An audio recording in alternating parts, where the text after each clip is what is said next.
Hi everybody, I'm back for another of our videos throughout our video series for Domestic Violence Awareness Month. Now that October is coming to a close, we are on our last set of videos. And I want to thank everybody for your patience, as I know that this video specifically was supposed to come out at the end of last week. But we will still be having our conversation today on love languages, and then we will finish up our domestic violence video series on Thursday with a conversation about bystander intervention and how to help a friend who might be in a situation that is unsafe or unhealthy for them. So with that, let's go ahead and get jumping into today's topic. Again, and that's on love languages and a little bit of an emphasis on healthy relationships specifically. Okay, so as we're getting started on this presentation, we're going to backtrack just for a quick second and just recap what unhealthy relationships will look like. So unhealthy relationships in and of themselves are based on power and control, and the early stages often go unnoticed. And this is because relationships, unhealthy relationships specifically, don't start out that way. They usually start out very much the same as any other relationship, including healthy relationships, where there's a lot of excitement and fun and getting to know each other and adventure and things like that. And then the unhealthy behaviors and the abuse kind of start to escalate throughout and gradually. That way, the abused partner kind of gets used to that behavior happening, and it makes them more likely to stay. It's a tactic used by perpetrators that they know works because it helps them to keep control and keep their partner there to have some sort of power over. And I want to reiterate too that when it comes to knowing the signs of unhealthy relationships, this is really important because it helps us to be prepared to watch for the early signs of abuse in our relationships, whether that be isolation or insults or constant jealousy, humiliation, and especially physical altercations. So if any of these things that I just mentioned, which was not an exhausted list, but if any of those were present, that's a good sign to reevaluate the relationship and perhaps create a safety plan. So abuse in and of itself is a choice, and it comes with no excuse.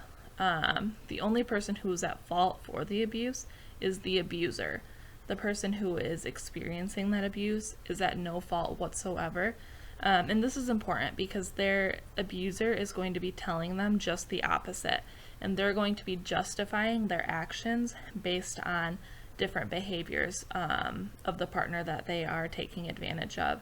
So they might say that that the way that they're acting, or the way that they insult, or the way that they hit their partner is due to something that their partner did that they didn't like. Whether that be something like over seasoning the food that you're cooking and making it so that they don't like how it tastes, or forgetting to take out the garbage, or the list goes on and on. But those are just a couple of examples off the top of my head. So again, that abuse that's happening is a choice made by the abuser, and they have the opportunity and they have the choice to handle arguments and handle things that upset them in a much healthier and appropriate way. So again, the person who is facing the abuse is not at fault whatsoever. When it comes to unhealthy relationships, if you find yourself in this situation, don't stay just because you think that's what you're supposed to do. And don't stay just because you think that you might be able to change them.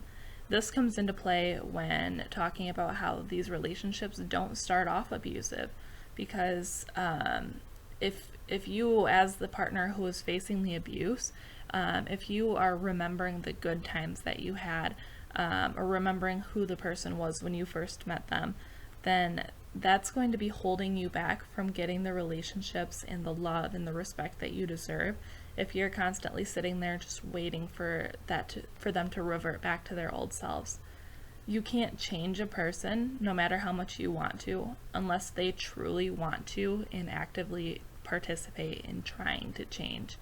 So just keep that in mind, because I know that there's a lot of emotional toll that goes into relationships, regardless of their health. And so that can definitely be a cause for staying in a relationship, is just that hope and holding out hope that things will get better, that things will go back to the way that they used to. So just keep that in mind. And with that, we're going to move on and just talk about healthy relationships. So healthy relationships are obviously the goal. That's what we're all trying to accomplish. So when it comes to healthy relationships, we all need to be able to communicate appropriately and healthily to each other, as well as be able to communicate and respect one another's boundaries. So there's a couple other things that I want to take note of just besides communication and boundaries, and we're definitely going to be coming back to those full circle at the end of this presentation. But healthy relationships are going to move at a comfortable pace for both parties, and neither person's going to feel pressured to move faster than they're ready for in that relationship. So when it comes to comfortable pace, that could mean anything like if you aren't comfortable yet going out in public, or if you're not comfortable yet disclosing your relationship to anybody, then that's okay, and that's something that you should not be pushed to do. That's a boundary that you're setting. Additionally, if you are not ready to have any sort of physical aspect of your relationship, whether that be something like hugging or kissing or even sex, again, that's something that that has to be done when you are ready for it. It can't be forced, and it especially cannot be forced or coerced by the other person, because that would then turn into a case of sexual assault. So in healthy relationships, both partners are going to respect each other's boundaries, and you're going to have those open conversations about what you're ready for and what you're not ready for. And of course, when it comes to this as well, it can change as time goes on. Just like your boundaries can change as time goes on. As your relationship progresses and you get more comfortable with each other, then obviously you still have that conversation, because it's not just a one and done sort of conversation. It's an active thing that we all need to be participating in our relationships, is talking about these issues. Aside from that, healthy relationships also include independence, which means that each partner has space to be themselves outside and inside their relationship. When it comes to independence, we need to remember that for both ourselves and for our partners, we all had our own identities and still do have our own identities before we even got in that relationship in the first place. So if you had a group of friends that you wanted to hang out with and that you did hang out with a lot before you got into the relationship, the fact that you're in that relationship shouldn't change that unless you are wanting it to. So you should still be able to express yourself and dress the way that you want to dress, and just overall be able to do things that make you feel the most you in an independent, healthy relationship. With that, partners are also going to be respecting each other in a healthy relationship, whether that's respecting one another's independence, respecting each other's boundaries, or even respecting each other if you get into an argument. And this can come into play when you're talking about your beliefs and your opinions, because we definitely don't all have the same beliefs or opinions, and that's okay, because that's what makes the world and makes all of us so unique, and lets us have open conversations.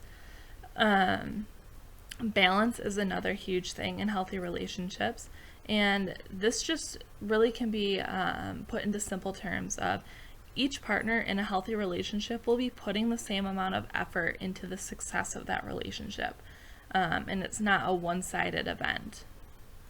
Partners in healthy relationships will also provide comfort and support to one another, and just allow each other to express any emotions that you're feeling, and work through that in a healthy and comfortable way.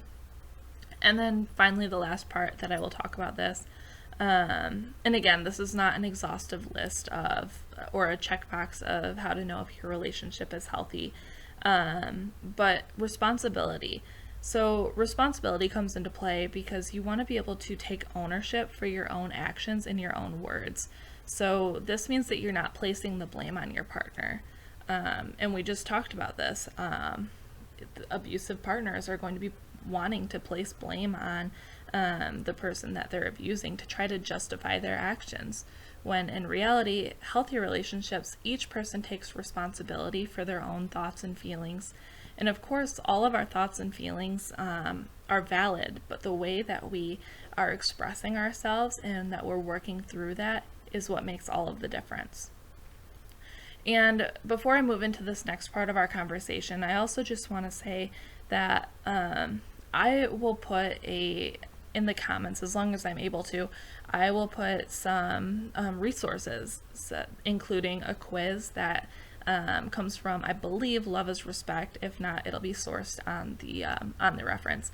But I'll put a reference that is a short little quiz that says, "Is my relationship healthy?"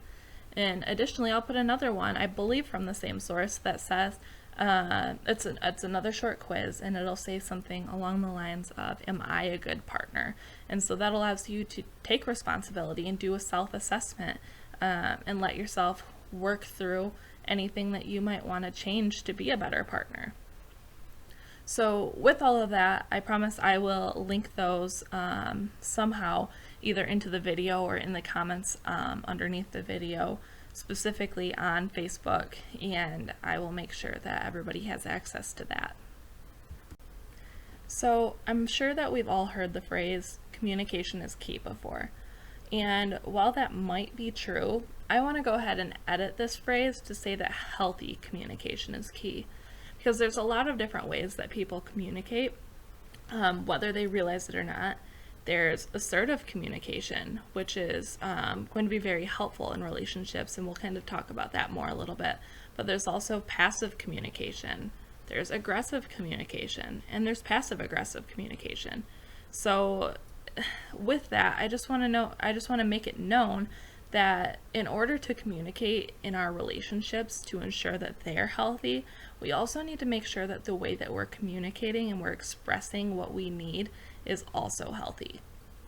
So when it comes to assertive communication, that's just when you are making sure that you say what's on your mind and what you need, but in a way that's respectful to your partner. This is also done by using I statements and making sure that you're taking responsibility for yourself and for your own thoughts and feelings and actions. Assertive communication also doesn't put any blame on the other partner. It really is just about letting you and your partner know what it is that you're feeling and what it is that you need so that you can work through that.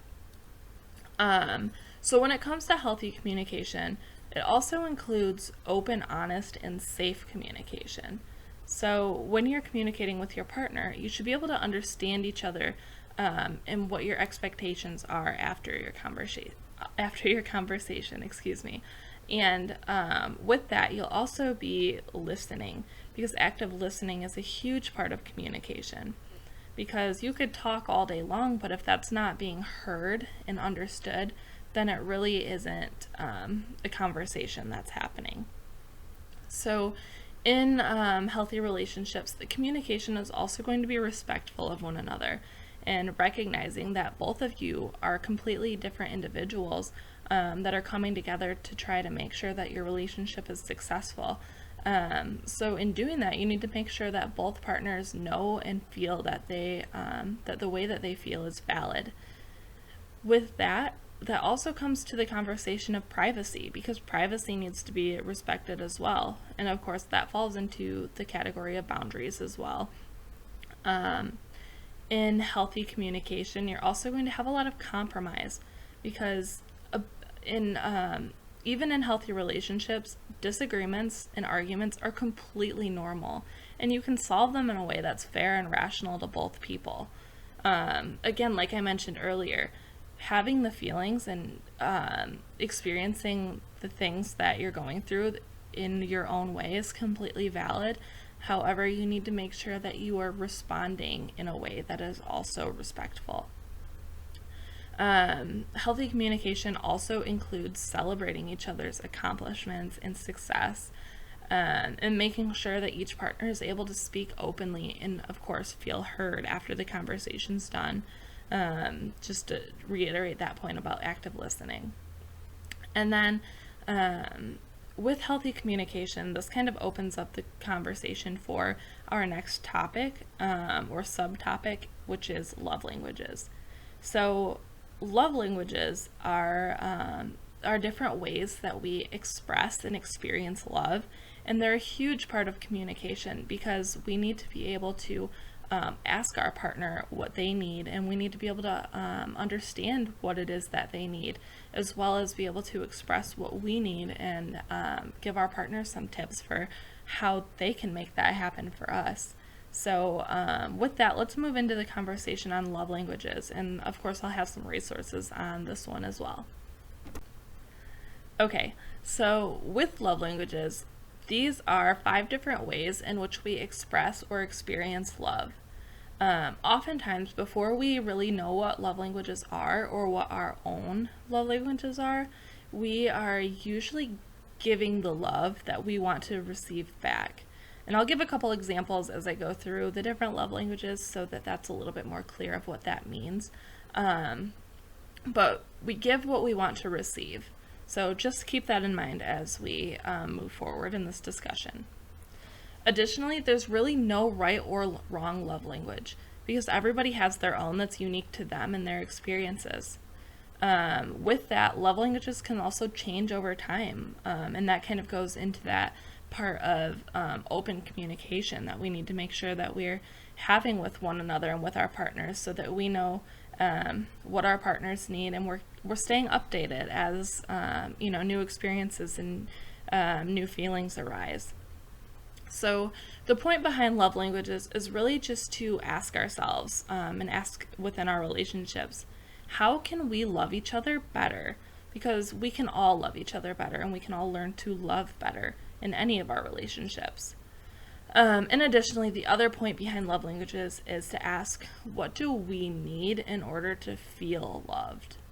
So let's dive into what the different love languages are, and then we'll kind of explain that a little bit further. So there is quality time, words of affirmation, physical touch, acts of service, and then gift giving or gift receiving. So again, there are tons of different combinations for the different love languages that you might possess. I'll link a quiz as well so that everybody can take the love languages quiz if you feel so inclined. And I encourage you to do so, whether or not you are in a relationship or not. So I've taken this quiz a couple of times, and each time I've taken it, depending on the length of part I've taken it, my love languages have come back different. And that's completely okay because my experiences change over time, as I'm assuming all of yours will as well. So at this current time, my top love language is words of affirmation. And as I move through these, you'll kind of understand what that means a little bit more. So the first one that I'm going to go through is quality time. Essentially, quality time is really just uninterrupted time spent together, and uninterrupted attention being given to your relationship. So when you're doing this, you're going to be putting down your phones or turning off the TV, or otherwise just getting rid of any distractions that might be present. And you want to make sure that you're being genuine and vulnerable with your partner. This could include making eye contact and listening intentionally. You could accomplish this by just taking the time for the two of you to try out a new hobby that you've been talking about. You could try to cook a new meal that neither of you have ever had, or go out to a restaurant that you've never tried. You could even take it as simple as just going on a walk together, or maybe you set up a picnic for one another.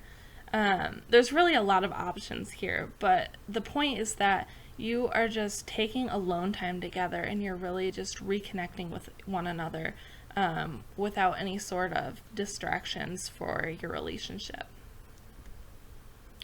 So the next one that I'll talk about is words of affirmation. Essentially, words of affirmation is just having spoken words of praise or appreciation.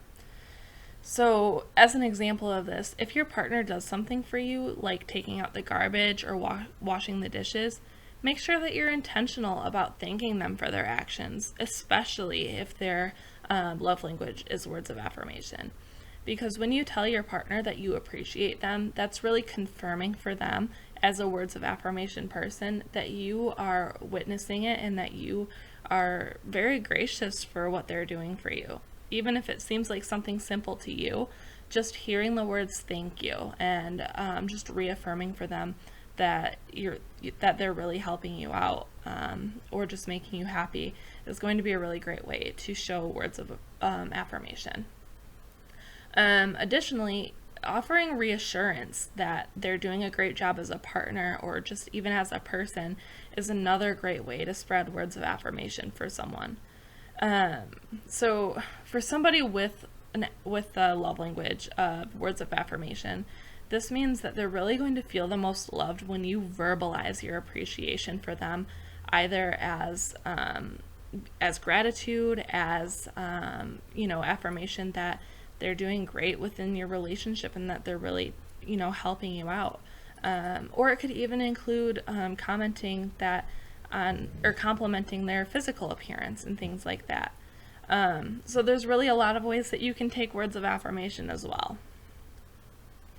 And then we have physical touch. So physical touch is really just taking the initiative to reach out and touch your partner. Physical touch in a relationship can include everything from hand holding, kissing, hugging, putting your hand on them as you pass them, or putting your hand on their thigh while they're driving, or even watching TV.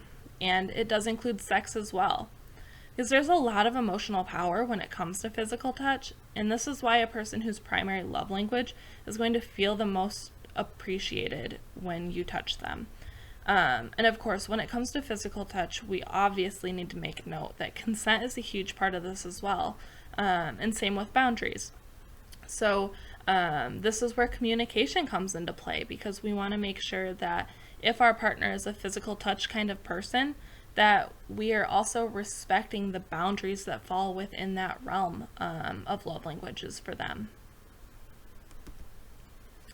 The next one I'm going to talk about is acts of service. So with this one, actions really do speak louder than words. And I have an example that I'm going to provide for this one just because I think it really sums up my initial point when I was introducing love languages pretty well. So the example states, I don't understand my partner. Every day they tell me that they love me, but they never do anything to help me. They sit on the couch watching TV while I wash dishes or fold laundry or do other things around the house, and the thought never crosses their mind to help me. I'm sick of hearing I love you. If they loved me, they would do something to help me. So with this, just to unpack this a little bit, obviously it is showing through that the person who is expressing their frustration with their partner is very much somebody who's in need of words of affirmation. Is very much in need of acts of service. However, their partner seems to be very much in need of words of affirmation, because they're both giving each other a love language. And of course, they're still valuable, but it's not what that partner is needing in that moment. So for the partner who is just sitting on the couch watching TV while the other is doing dishes or folding laundry or other household tasks, it might be beneficial for them to step up and offer to help with that. And if they were to do that, then the partner who is expressing the frustration in this example should really be trying to express their gratitude that the help is being offered. So this really just goes to show that lack of communication can cause a lot of built-up resentment in relationships. And this is a huge, huge point of conflict and even a point of breaking up for some couples, because that communication aspect is so important and so huge. So again, I encourage you and your partner, whoever is important in your life, to take this love language quiz and have a conversation with each other. because although in this situation, it's really great for the frustrated partner to hear the words, I love you, but if they're not seeing that act of service being given, they're really not feeling that love in the first place. Whereas the partner who is offering the words of affirmation might be seeing all these acts of service being done, but in their head, they might be thinking, they'll never sit down and my partner never sits down and spends quality time with me, or never tells me that they love me, or that they appreciate me. And it's just, again, it's that endless cycle of if you don't talk about it, then things aren't going to be fixed. And then the last one that I have to talk about is gift giving or gift receiving. This one is really just showing that it's the thought that counts. So if your partner's primary love language is gifts, you're going to make them feel the most loved and appreciated by giving them gifts on their birthday, on holidays, on anniversaries, and especially on no occasion days. So no occasion days are days when there's nothing specific tied to it. There's no birthday, there's no anniversary, there's no hidden agenda, if you will. It's really just, it shows the person, hey, I was thinking of you and I wanted to give you this token of my appreciation. Or maybe you go on a trip without your partner and you see a souvenir that just instantly makes you think of your partner and you just have to get it for them. That's another really great way to show the love language of gift giving. And of course, gifts don't need to be expensive or elaborate. With somebody whose primary love language is gift giving or gift receiving, something that just as simple as making them a homemade card or a note, or buying them a cheap bouquet of flowers will just do the trick. So with that, I hope that this really opens up the conversation of love languages even more. And I really hope that it brings it all together, because love languages are a huge part of relationships, whether we really see that at this moment or not. And they're also a huge part of conversation. And we can really be working together to love one another better. And all we have to do is talk. All we have to do is have that open, honest communication and allow each other to express and feel validated in their feelings and what you need. So with all of that being said, I will link the love languages quiz on the videos as well. Or you can go to 5lovelanguages.com and take the quiz for yourself. And I really hope that this conversation was useful, because I know that before I learned about love languages, this is something that I could have used many times. And with love languages too, that opens up the great point that love languages are, they're universal. So on the website that I just mentioned and that I'll be linking, you can see that there are tons of different ways that love languages come into play, whether that be between parent and child, obviously romantic, because that's been the point of this conversation today, but also in platonic friendships, familial friendships, anything really. There's a lot of different options that the site does go through. And again, the biggest thing is I just encourage you to take some time to get to know yourself so that you're able to communicate effectively, as well as have that conversation with your partner or whoever it is that's important to you, and make sure that you're giving them what they need as well.